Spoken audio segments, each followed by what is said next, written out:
Existen historiadores capaces de labores anticientíficas con tal de hacer vencer una teoría. Libros enteros hay destinados a sustentar mentiras. Siempre se habló a lo largo de toda nuestra historia de que San Martín era masón. También se supuso que trabajó como agente inglés para la corona británica. De hecho, en el canal tenemos varios videos analizando los libros que hablan de ello. Por otro lado, respecto a la masonería, se suponen 1001 teorías, como por ejemplo que conspirativamente mueven los hilos del mundo y hasta que lograron independizar la América hispana y los Estados Unidos. ¡Ay, qué interesante! Cuéntamelo todo. En esta oportunidad analizaremos estas cuestiones según el ojo histórico de un reconocido historiador, Enrique de Gandía, y su obra La Independencia de América y las Sociedades Secretas. Veremos lo que hay detrás de este mundo sanmartiniano, masónico, independentista y demás, conforme lo que este historiador relata, teniendo siempre en cuenta que, sobre estos temas, no hay un estricto y unívoco consenso entre los historiadores, y muchas veces se suelen aceptar como válidas o verdaderas muchas cuestiones que no han sido debidamente probadas, lo que desde mi punto de vista no está bien. Por eso creo que cada opinión de cada historiador debe ser tenida en cuenta y no catalogar cualquier opinión histórica como verdad absoluta. Esto es lo que justamente falta en la educación escolar actual: enseñar a dudar y a interpretar. ¡Caray! Y si está en un libro, debe ser verdad. Este autor maneja hipótesis muy originales respecto a otras que he leído anteriormente. Es muy importante tenerlas en cuenta para enriquecer nuestro conocimiento sobre la cuestión. Hay un hecho que sobresale y que no es muy común que se mencione en otros libros. Es la vinculación entre San Martín y Napoleón. De esto hablaremos más adelante. Bienvenidos nuevamente a este canal de investigaciones, historicismos, filosofías, pensamientos y sobre todo de grandes dudas. Bienvenidos a Spartans.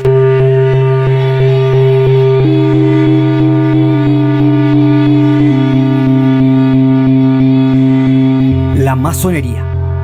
Según el autor, las sociedades secretas fueron muy relevantes para la independencia de los pueblos hispanoamericanos, y es que este hecho de juntarse a tramar planes en secreto fue algo de bastante uso en las épocas que vamos a relatar hoy. Es muy común leer en los libros de historia que las personas solían reunirse secretamente para deliberar sobre los aspectos políticos en una época donde la libertad de expresión no era la regla y donde cualquier conducta que pudiera hacer sospechar al gobierno de turno de alguna especie de revolución o simple rebeldía era justificativo de pena capital. Una sociedad secreta muy importante para el futuro libre de América fue la masonería.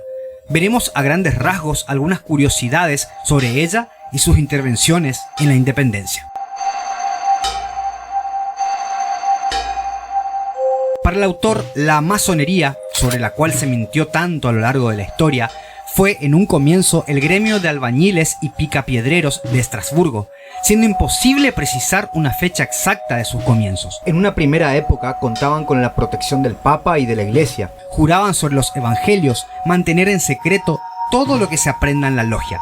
Este secreto era para conservar el conocimiento de sus profesiones. Esta masonería, que se encargaba de la construcción de las catedrales, se llamaba operativa y se fue transformando en especulativa con la admisión de abogados, médicos, etc. Es decir, no albañiles, y donde se trataban temas como filosofía, libertad, etc. Y ahora a emborracharnos y a jugar ping-pong.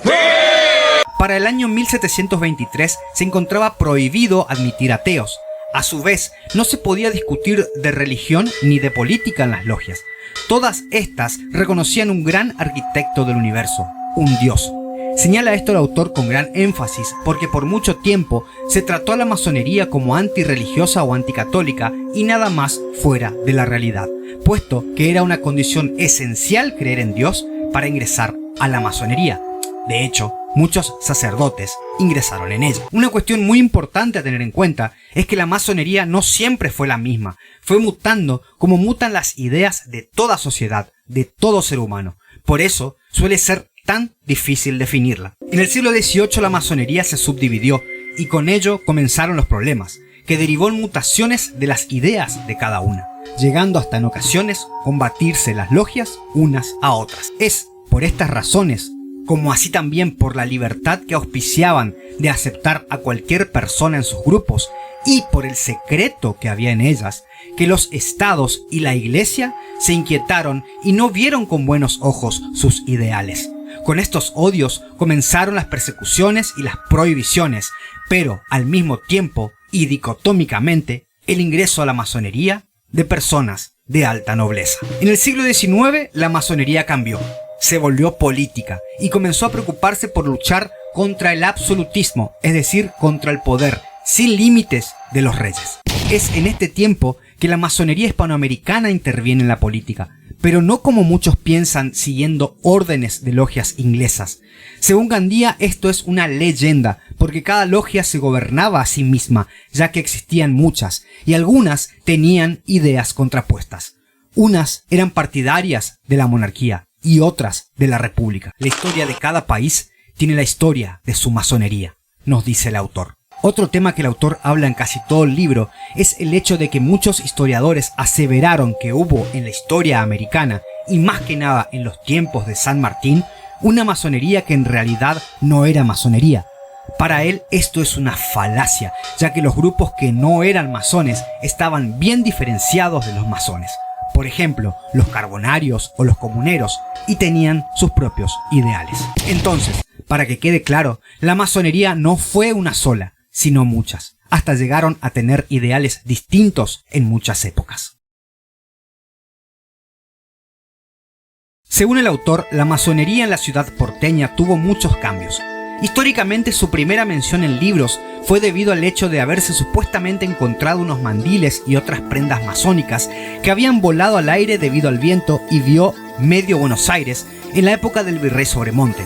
Luego, al llegar los ingleses con sus invasiones de 1806 y 1807, muchos de sus integrantes eran masones y haciendo contacto con americanos, también masones, lograron, entre otras cosas, la liberación de Beresford, militar británico, que había sido capturado luego de la primera derrota inglesa. De tal escape tenemos un video en el canal, te lo dejo en la descripción. Los pensamientos políticos de los porteños, americanos y los de la masonería fueron cambiando, pasando desde una defensa de los reyes españoles hasta una búsqueda de un protectorado francés o británico, o el reinado de la infanta Carlota de Portugal, y muy pocos como Álzaga que planeaban una nación libre. Luego de sofocada terroríficamente la rebelión de este último, de la cual también tenemos un muy buen video en el canal, se lo dejo en la descripción, y de notar que las intenciones de traer a la infanta Carlota perdían fuerzas, optaron por las ideas independentistas. Más adelante, las masonerías se combatieron entre sí.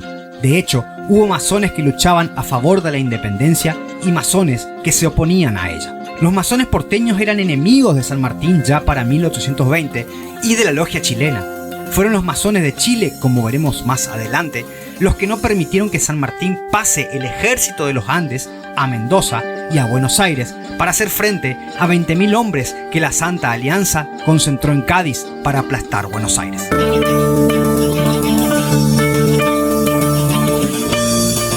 La logia de Cádiz y la logia de Londres.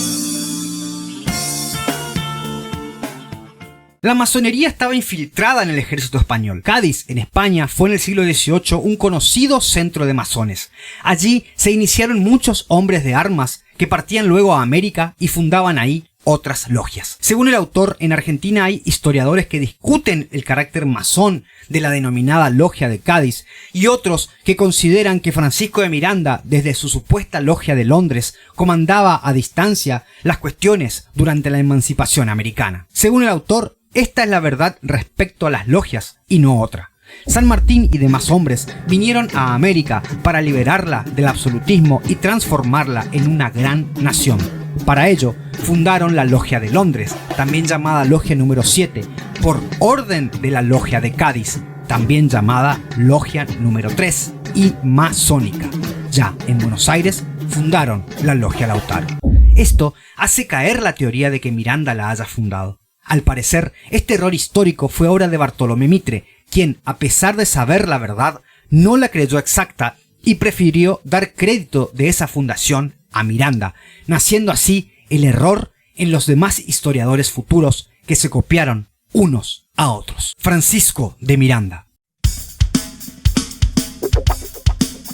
Francisco de Miranda fue, para los que nunca oyeron hablar de él, uno de los tantos hombres relacionados con la independencia de América, quien se separó del ejército español y se fue a los Estados Unidos con esa idea y empezó a trabajar por ella. Pero respecto a su vida, muchos historiadores crearon mitos que otros historiadores posteriores repitieron. Uno de los tantos errores en que, según Gandía, cayeron algunos de nuestros historiadores, entre ellos Alberdi y Mitre, fueron los siguientes. 1. Que Miranda fue fundador de una logia secreta en Londres. 2. La sede de las logias estaba en Londres. Desde allí comandaban lo que sucedía en América. Y 3. Ante Miranda prestaron juramento Bolívar y San Martín. No fue Miranda, con sus conexiones y su mando a distancia desde Londres, sino las noticias procedentes de España y la fidelidad a Fernando VII las que hicieron estallar la revolución. Muchos próceres jamás lo conocieron. Bolívar y San Martín nada juraron en su presencia. Menciona también el autor que Miranda falseó un documento público donde supuestamente unos diputados lo facultaron para que representase a pueblos americanos ante Inglaterra. Existen copias de este texto, pero no existe el original firmado por los, entre comillas, autorizantes. Miranda hizo circular el texto en 1797 y hasta fue enviado al presidente de los Estados Unidos. San Martín. San Martín, salvo contadas excepciones, fue repudiado en una época, incluso aún cuando estaba con vida. Luego se pasó por un período de dudas hasta llegar a la monumental obra de Bartolomé Mitre, que pasó a ser un evangelio para los historiadores, para el sistema educativo y para la sociedad en general. Luego, otras obras ampliaron la de Mitre, pero no por ello la historia de San Martín deja de tener lagunas, misterios, datos que se ignoran y errores hasta hoy en día. Un gran ejemplo de esos errores ocurre respecto a la conocida desobediencia de San Martín, de la cual se forjó históricamente el mito de que San Martín recibió la orden de Pueyrredón y de Rondó de hacer cruzar la cordillera al ejército de los Andes para combatir a los caudillos de las provincias. Según la leyenda, San Martín se habría negado, habría desobedecido para llevar adelante la conquista del Perú. Primero que nada, contra la tesis de que habrían llamado a San Martín para combatir a los caudillos, es decir, contra los propios argentinos, el autor afirma que en realidad lo habían llamado para hacer frente a una expedición española de 20.000 hombres que se avecinaba. Por otro lado, la famosa desobediencia no fue un capricho sanmartiniano, sino una estricta orden de la masonería que prefería que los 20.000 hombres de España y la Santa Alianza tomaran Buenos Aires antes que perder la oportunidad de conquistar el Perú y resistir allí la guerra contra los invasores. San Martín fue para el autor uno de los tantos personajes que se puso verdaderamente la camiseta de una de las revoluciones más importantes del mundo, el cambio del absolutismo por la independencia hispanoamericana. Pero no una independencia federal como se decidió posteriormente, sino una independencia con una agrupación de lo que hoy son países diferentes en una gran nación. Le interesaba la unión de 3 naciones en una sola, Argentina, Chile y Perú, que entonces integraba también el Alto Perú, hoy Bolivia. Esa gran nación era el ideal primero por el cual se juntaron en la famosa entrevista de Guayaquil San Martín y Bolívar. Fue el gran deseo de los dos, aunque la historia haya tenido diversas interpretaciones sobre este encuentro entre ambos. Pero ese federalismo posterior arruinó todo lo planeado. Tal división fue causa y efecto de luchas civiles interminables por el poder, que desgarró Hispanoamérica para siempre. Escuchemos estas palabras del autor, que son sumamente llamativas. Los federales de la Argentina lo hicieron imposible. Sus luchas destruyeron la unidad política nacional de nuestra América. Los grupos históricos, con antecedentes indígenas, que daban sus características inconfundibles a cada región del Nuevo Mundo. La Gran Colombia se dividió en 3 naciones: Venezuela, Colombia, Ecuador. El Perú declaró la guerra a los colombianos. Chile se sumió en luchas civiles. Las Provincias Unidas se convirtieron en un infierno del cual surgió la triste época de Rosas, manchada de sangre y horrores. El Paraguay se aisló en un lúgubre silencio. El Alto Perú se hizo una nación independiente. El Uruguay se convirtió en otra nación separada. El Brasil se aprovechó de todos estos males para ensanchar sus fronteras. Los vivas a la Federación servían para mantener caudillos ignorantes y brutos, miseria, odios y atraso. Algunos caudillos mayores se aprovechaban de este caos político, el más grande del mundo. Por algo filósofos de la historia, como Hegel, se espantaron de la anarquía americana y miraron con desprecio nuestros países. Por algo fue encadenado Belgrano, asesinado Güemes, expatriado San Martín y llevado a una muerte desesperada el inmortal Bolívar. Fue el premio que tuvieron los hombres que vencieron a la Santa Alianza. los hombres que hicieron la transición del monarquismo absolutista al republicanismo liberal y constitucional. La Santa Alianza había sido derrotada por América, pero los partidarios de los absolutismos personales, caudillísticos, y los aislamientos territoriales, traidores a la americanidad, habían triunfado y la historia americana llegó hasta nuestro tiempo desgarrada en pedazos. San Martín masón. San Martín nunca hizo ostentación de su carácter masón. De hecho, habría recomendado en una oportunidad no divulgar sus papeles referentes a la masonería. ¿Qué pasó con estos papeles? Dice el autor que seguramente fueron destruidos. Habría escrito San Martín al general Miller el 19 de abril de 1827.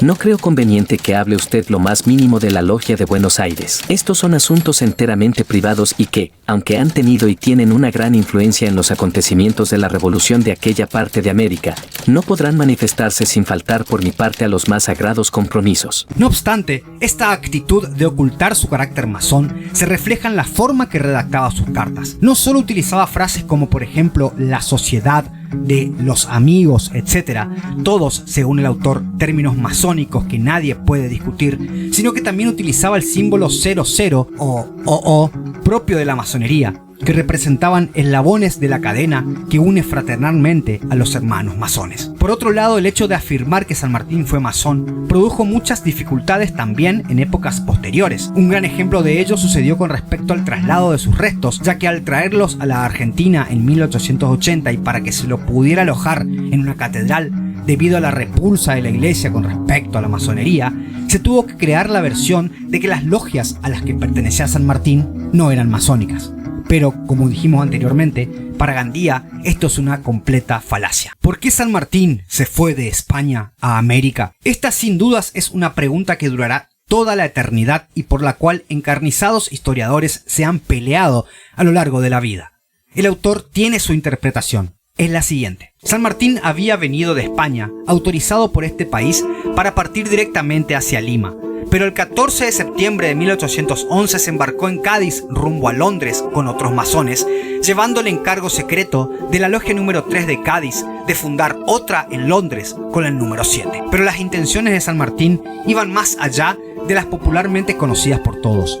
Su ideal tuvo causas más poderosas. Fue la adhesión a una política que no era española, sino francesa, y que San Martín y sus acompañantes conocieron gracias a la acción que entonces desempeñaban las logias masónicas, que, en ese entonces, estaban divididas, respondiendo unas a Inglaterra y otras a Napoleón. Esta rama de la masonería, la napoleónica, es la que tenía estrecha conexión con la masonería española. Entonces, San Martín y sus compañeros salieron de España de acuerdo con un perfecto plan napoleónico masónico.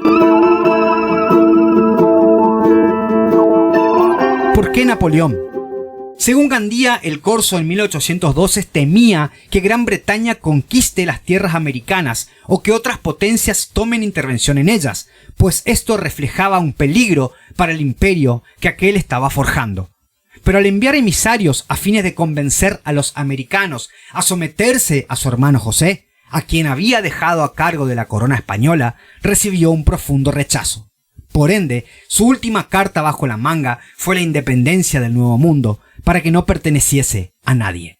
Es así como envió a hacer propaganda en favor de la independencia y a luchar por ella a San Martín y a los demás masones de la logia número 3 de Cádiz. Pero al caer Napoleón, la estrategia tuvo que cambiar. Decía en una carta Posadas a San Martín el 18 de julio de 1814. El maldito Napoleón la embarró al mejor tiempo, expiró su imperio, cosa que los venideros no creerán en la historia, y nos ha dejado en los cuernos del toro. Yo soy de parecer que nuestra situación política ha variado mucho, y que de consiguiente deben también variar nuestras futuras medidas. Inglaterra, por presión de Lord Stranford, logró que el gobierno argentino enviara a sus representantes a ofrecer las tierras americanas a España, que era el juramento de mayo de 1810 de fidelidad a Fernando VII, pero con la condición de que permitiese un gobierno democrático, liberal y constitucional.